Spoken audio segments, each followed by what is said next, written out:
أعوذ بالله من الشيطان الرجيم. وقال الملك إني أرى 7 بقرات سمان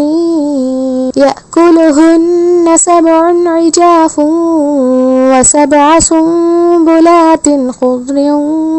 وأخر يابسات يا